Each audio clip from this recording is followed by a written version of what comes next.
Hi, this is Paul from globaltradingsoftware.com, and this is a stock swing trading tutorial. But more importantly, looking at these recent events with Russia and Ukraine, how the markets have reacted, and where to put those sensible entries now for these potential longer term swings. So intraday trading on stocks right now is too volatile with things going up. We don't know what really is going to go off day to day. So that reaction from markets could be wiping your account out. So what we've got to look at is weekly time frames, swing trades, fifth wave on the Elliott wave indicator suite, and look at that behavior from last week to really get those high probability moves. So this is just one example. There's lots of stocks with this pullback, with the bounce after the sell-off from the Russian invasion news last week, and there's lots and lots of stocks right now. This is team that's on the weekly time frame. Again,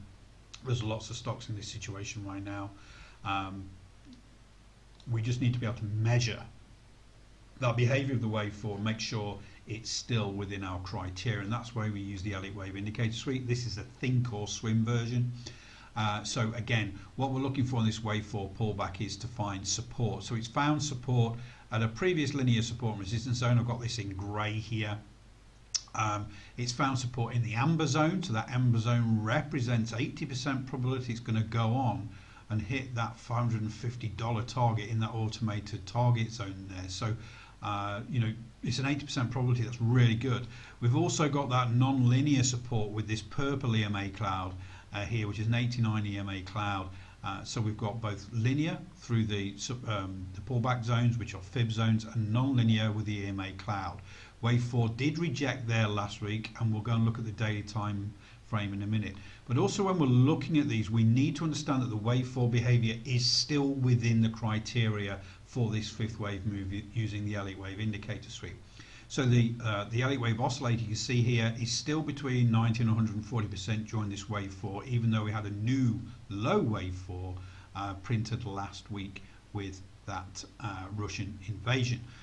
We have the stochastics not printed a false breakout bar on the bottom yet, so we're still good there. It's crossed over in the oversold zone. So as far as potential fifth wave move is concerned, we're good.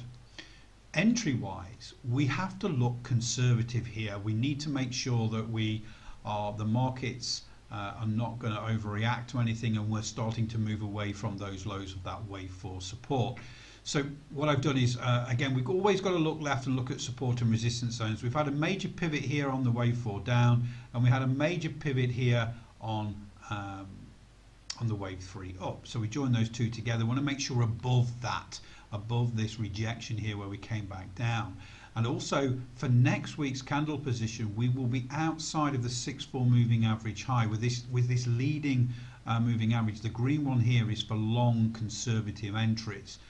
So we'll be outside of that, we'll be above the resistance, but still have a risk to reward of 1 to 2 to that $550, $560 type price within this automated fifth wave target zone. So while still being conservative and allowing the markets to react if they need to, we could say that there's an 80% probability if it does go through this entry at 355.73 that it's going to go on and hit that fifth wave target zone. So again, we don't want to be intraday, we want to be on the weekly, or the daily time frame for these sort of swing trades right now, with conservative entries, with lots of fresh air, decent risk to reward. So that's using the Elliott wave indicator suite there for that trade setup. But I want to go to the daily time frame really just to show you the behavior that we see, and I'm using the manager to do this because the manager looks at volume of candles, but also it compares and looks at the candles in a way that looks at higher than average volume, lower than average volume. So this is Thursday. This is when it printed that low, when we had that that invasion sort of overnight. But look how we gapped down, but then we recovered massively, closed near the highs. It's a green candle, so that means it's higher than average volume. It's higher than the previous candle's volume. So it's an up candle, it's higher than the previous candle's volume. The little dot you see above there means it's higher than average volume, this little cyan dot here. So this is a great rejection of those lows.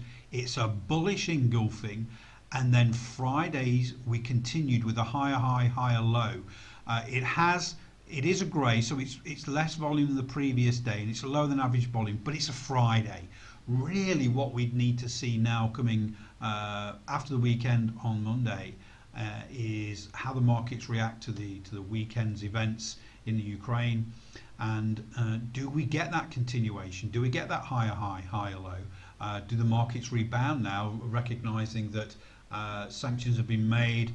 Really there's going to be no effect on US companies. In particular, some of these companies are in this situation where we have the fifth wave potential move up there, and it keeps moving up. If that's the case, we've got a sensible entry up there that we've dictated on the weekly time frame here. So again, that behavior was pretty good at the end of last week to reject those lows, but we just need that continuation next week. So all we do is we're ready. We're ready to trade.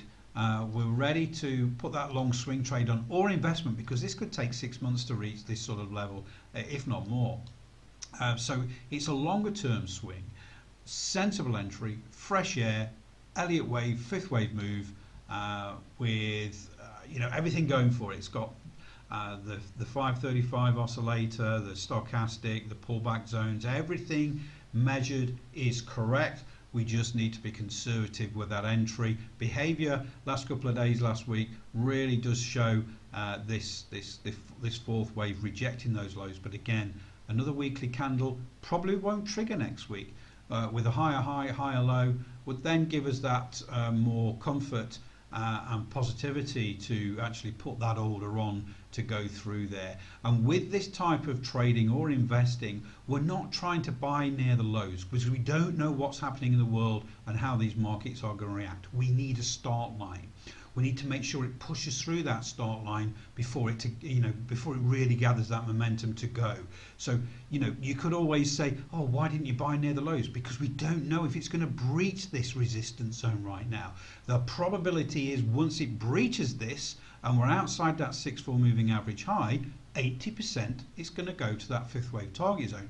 Buying at these lows, we have no idea. We've got no crystal ball. It could just react next week and come back all the way back down and test this support at 220.